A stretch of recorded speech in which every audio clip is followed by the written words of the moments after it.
What's going on, guys? This is Brian from Advancement Hockey Advising, and today we're going to talk about how to navigate the hockey world as a goalie. All right, so many goalies and parents of goalies actually reached out to us saying, your content is great, but you make more videos related to players rather than goalies. And to be honest, it's completely true. I don't think we made a single goalie video yet. It's mostly focused on players. That's why we're making this video here, because although, most of the people probably aren't going to tune in because most people are players, we want to make one for the goalies because we really want to help you guys, successfully navigate the hockey world. Do it right, because there are some key differences here when you're a goalie compared to when you're a player. And that's the whole breakdown of this video. We're going to go over the major differences that you have to expect as a goalie and what you can do to best respond and best navigate the hockey world knowing those differences. Before we dive into things, as always, just a quick reminder to absolutely smash that like button. And if you haven't already, consider hitting that subscribe button and notification bell so you don't miss another video moving forward. So the first big difference here that I want to touch on as a goalie, and this one's a little bit tough to hear sometimes, but it's true, is that there are a lot less spots, right? There's a limited number of spots,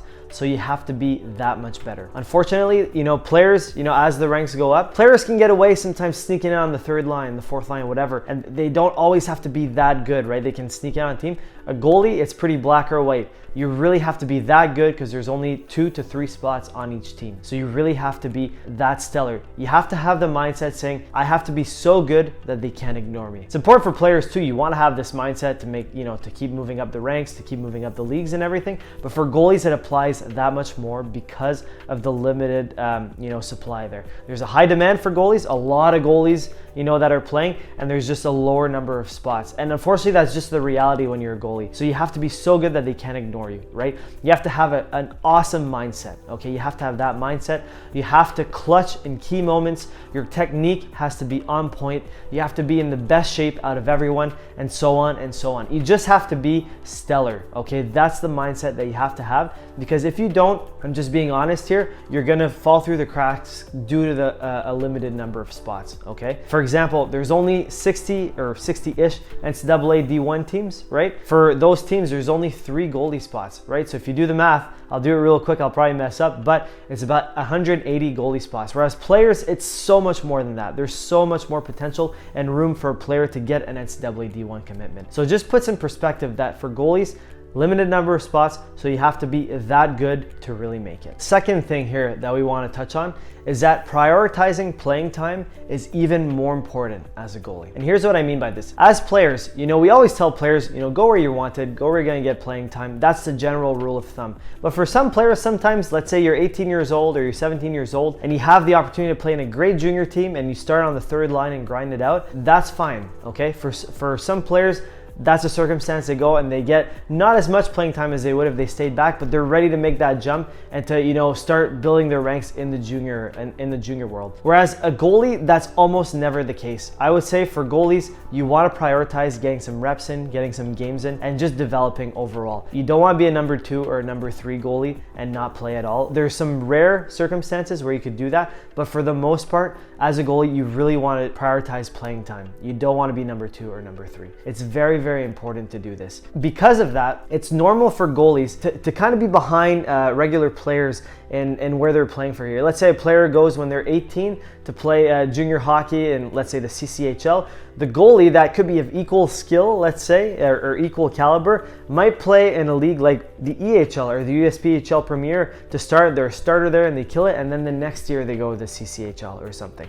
You could start theoretically as a backup, but my personal opinion is that you really want to prioritize playing time as a goalie, because that's what ups your value for the following year. So really important, prioritizing playing time is even more critical as a goalie than it is as a player. Third main point here, third big difference for goalies is that having a goalie coach is an absolute must, okay? You need to have a goalie coach. Being a goalie is so technical, and really the technicalities is what makes the difference between usually making the big saves and getting a better save percentage than not having those technicalities dialed down, okay? A goalie coach really makes all the difference for goalies. For players, obviously, if you can get a skill coach, if you can afford it, great. It helps you for sure. There's a ton of benefit to it. But a lot of players can actually get away with not having one and still, make it to the teams that they want to make to. They can just practice on their own, stuff like that. For goalies, it's not impossible, but I would highly recommend getting a goalie coach.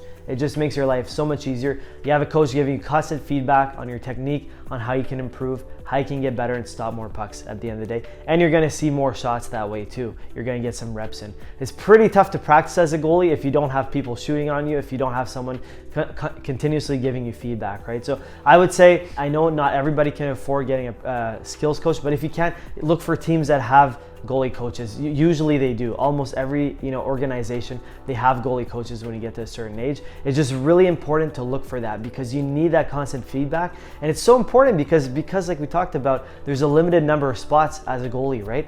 So because the margin for error is so low, because you have to be so good, you need to have that goalie coach because every other goalie is doing it too. So you have to do that in order to get better and to develop and improve, to be that good, to be able to make the teams down the line. So I think, in my opinion, having a goalie coach is an absolute must if you have the means for it, for sure. Fourth thing I want to touch on here is having an advisor is very useful for goalies, even more so than players. And it ties back again to because there's a limited number of spots, it's just that much harder to get to the next level. And that's where having a good advisor that's very good at their job can help market you, can help separate you from the noise, and at least give you a shot, get your foot in the door to go to the key camps, have the right set of eyes watching you and all that kind of stuff. An advisor, and some advisors, were goalies themselves. That'd be the ideal situation. If you can get an advisor that was a goalie, that could be your goalie coach and your advisor together. Now that usually isn't the case, but if you can get that, even better. I think as a goalie, because the spots are lower, because the competition's higher, I would say getting an advisor, it really helps just put your foot in the door, get to the next level easier. It's not mandatory by any means. You don't always need an advisor. You do need someone, whether it's yourself, a family member, or a coach, or an advisor, whatever it is, to really help market you and push you through because the competition's higher. So I would say, it's very important. The goalie coach is important, but having an advisor, someone marketing you, is very important as well as a goalie. But let's go over the 4 main points here that we mentioned in this video. So number 1, as a goalie, there's a limited number of spots, so you have to be so good that they can't ignore you. That's number 1 for sure. Number 2 is prioritizing playing time, or being the number 1 position is that much more important as a goalie than it is for a player. Number 3, hiring a goalie coach is honestly a must. And then number 4, hiring an advisor, will probably benefit you a lot, probably even more so than that of a player. All right, guys, that is it for the video. If you have any questions, anything you want to talk to us about, for you goalies out there, if you have any specific questions, feel free to drop them in the comment section below, or send us an email at info@ahadvising.com, and we'll get back to you as soon as we can. And if you like this video, if you got any kind of value out of this video, we'd really appreciate if you smash that like button. Just take a quick second, smash that like button, it'll go a long way. If you're new here and if you want to see more content like this, feel free to hit that subscribe button and notification bell so you never miss another video moving forward. All right, guys, that is it for the video. Thank you so much for watching. We appreciate it, and we'll catch you on that next one.